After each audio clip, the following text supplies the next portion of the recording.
ప్రతి అక్షరం ప్రజల పక్షం. HR9 న్యూస్ టీవీకి స్వాగతం, సుస్వాగతం. గౌరవనీయులైన CWC సభ్యులు డాక్టర్ నీలకంఠాపురం రఘువీరారెడ్డి నాయకత్వంలో కె సుధాకర్ గారి ఆధ్వర్యంలో మడకశిర కాంగ్రెస్ పార్టీ కార్యాలయం ప్రారంభోత్సవం ఘనంగా జరిగింది. అనంతరం వైఎస్ రాజశేఖర్ రెడ్డి సర్కిల్ నందు ఏర్పాటు చేసిన కాంగ్రెస్ పార్టీ ప్రతినిధుల సమావేశంకు నియోజకవర్గంలోని అన్ని గ్రామాల నుండి మరియు అన్ని పోలింగ్ బూతుల నుండి హాజరైన కార్యకర్తలతో కలిసి రోడ్ షో నిర్వహించారు. ఈ సమావేశంలో ఎవరు ఊహించని రీతిలో నియోజకవర్గంలోని నలుమూలల నుండి టీడీపీ మరియు వైకాపా పార్టీల నుండి కూడా రఘువీరారెడ్డి సమక్షంలో భారీ ఎత్తున కాంగ్రెస్ పార్టీలోకి చేరడం జరిగింది. ఒక రకంగా చెప్పాలంటే అధికార ప్రతిపక్ష పార్టీలకు మింగుడు పడని పరిణామం.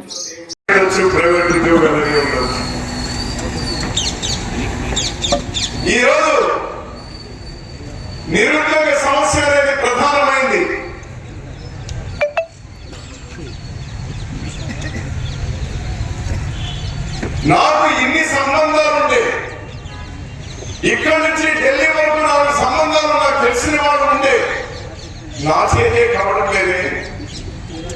పాపం మీరు వాళ్ళు ఏమన్నారు, ఎవరన్నా అది కాదు పరిష్కారం. రాజకీయంగా విమర్శించి జారుకోవడం సులభమైంది. దానికి తయారుగా నేను చెప్పడానికి మిమ్మల్ని పిలిపించిన ఇది గమనించేవారు 1600 ఎకరాల భూమి. నన్ను తిట్టుకున్నారు, ఈరోజు తిట్టుకుంటామన్నారు. ఈచిరెడ్డి గ్రామంలో కానీ, ఆనందపూర్ గ్రామంలో కానీ, గౌడనహట్టి గ్రామంలో కానీ వాళ్ళ భూములన్నీ కేవలం 3 లక్షలకో 4 లక్షలకో 6 లక్షలకో ఒక్కొక్క ఎకర, ఈరోజు ఒక్కొక్క ఎకర 30 లక్షలు 40 లక్షల రూపాయల భూమి. ఆ భూమి ప్రైవేట్ వాళ్ళకి ఇవ్వలేదు. నేను ప్రభుత్వంతోనే డబ్బు ఇచ్చి కొనిపించినా. ఎందుకోసం? ఏమో రైతులకు అన్యాయం చేయడానిక? ఎంత అయ్యనుకుంటా ఉన్నారు. కానీ నేను ఆ రోజు ఆలోచన చేసింది రైట్. నాకు తెలిసి ఒక 200 మంది 300 మంది రైతులకు ఇబ్బంది కావచ్చు. వాళ్ళు కూడా చెప్పిన, మీరు ఇస్తా ఉన్నారు, వేరే చోట అనుకోండి, డబ్బు వేస్ట్ చేయకండి అని చెప్పినారు. కొంతమంది ఆ విధంగా కొన్నారు. ఒక 100 మంది 200 మందికి నష్టమైనా మన తాలూకాలో ఉన్న వేలాది మంది మన బిడ్డలకు, మన మనవలకు, మన మనవరాలకు ఉద్యోగాలు వస్తాయని తెచ్చింది. ఈరోజు ఒక్కటంటే ఒక పరిశ్రమ రాలేదు.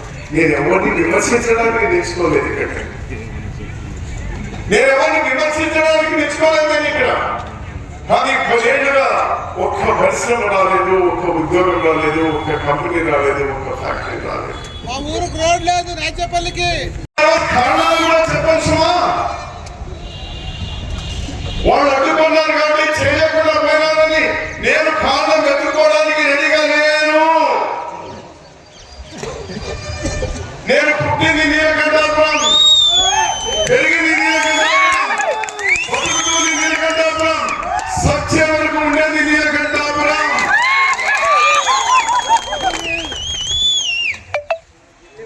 ఇది ఇంపోర్ట్ సరుకు కాస్తున్నా, ఎక్స్పోర్ట్ సరుకు అంతకంటే కాదు. ఇంపోర్ట్ సరుకు కాదు, ఎక్స్పోర్ట్ సరుకు కాదు. ఇది 100% నాటీ సరుకు. ఇది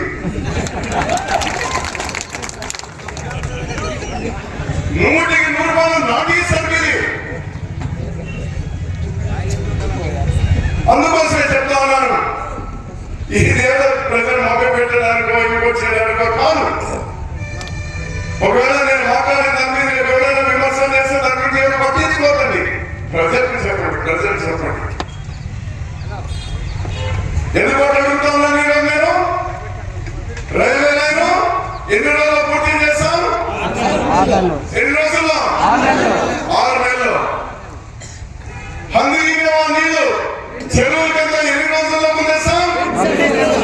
320 చెరువులకు ఎన్ని రోజులు తెస్తాం?